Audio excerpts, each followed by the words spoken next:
Over the last few years, Jaguar Land Rover has really shifted their focus to petrol offerings. Since the global unveiling of the Ingenium petrol motor in September 2016, they have launched it in the XC, XF, Discovery Sport and more.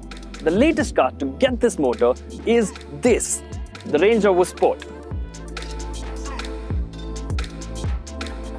Now this one comes in the same state of tune as the F-Type 2.0. The question is this really the right fit for a luxury SUV, or has Jaguar Land Rover gone too far with the downsizing? Let's find out.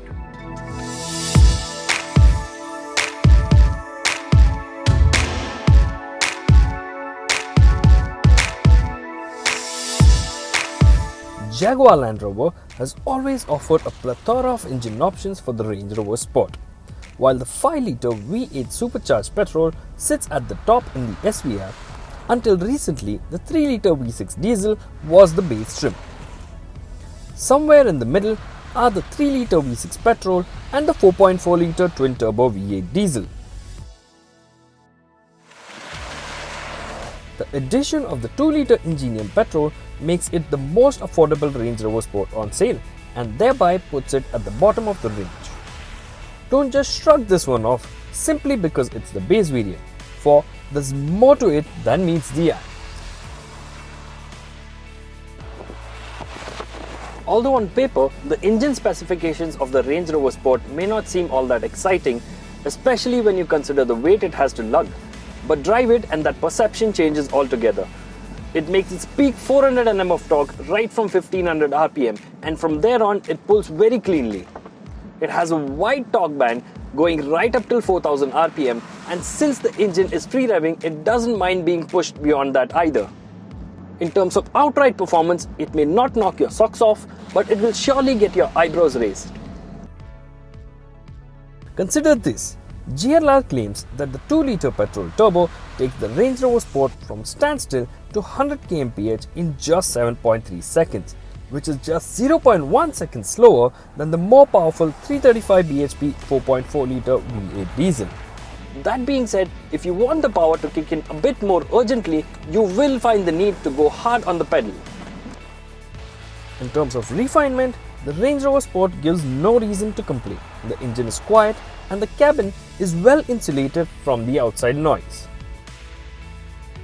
The firm suspension setup and the well-weighted steering ensure that the Range Rover Sport feels somewhat confident around bends. The all-wheel drive system provides good grip, further adding to the overall drive experience. However, the sheer size and the bulk of the SUV don't go unnoticed. The overall ride quality of the car is quite impressive though. Fitted with 20-inch wheels, our test ride felt a lot supple in comparison to the one we have tested previously. However, when driving over bad roads, the Range Rover Sport has the tendency to toss you around in the cabin. On the inside, the Range Rover Sport has a very well-appointed cabin. Although this one sits at the bottom of the variant range, it still gets the InControl Touch Pro Duo, which means these two screens right in the center, one for the infotainment system and another one for the climate control and the driving modes. Although the display is crisp, it isn't as sensitive to touch as some of the other cars in the price range. Although the car has traditional knobs to regulate the temperature, you have to use the touchscreen to change the fan speed. Now that requires to look away from the road. And then there is a third display for the instrumentation panel. Now you can change the display based on your preference. You can use a single dial unit, you can make it twin dial, you can use the navigation, and you can also check the media settings on this one. To toggle through the menu of this display, you can use the touchpad on the steering wheel.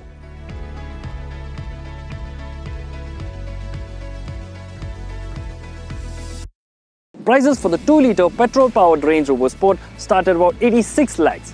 This mid-spec SE variant costs about 94 lakhs. Although it sits at the bottom of the variant range, it gets decent enough equipment to justify the price tag. But the bigger highlight for us is that it is as fast and performs equally well as the 4.4-litre V8 diesel. And while it is at it, it saves you a decent sum too.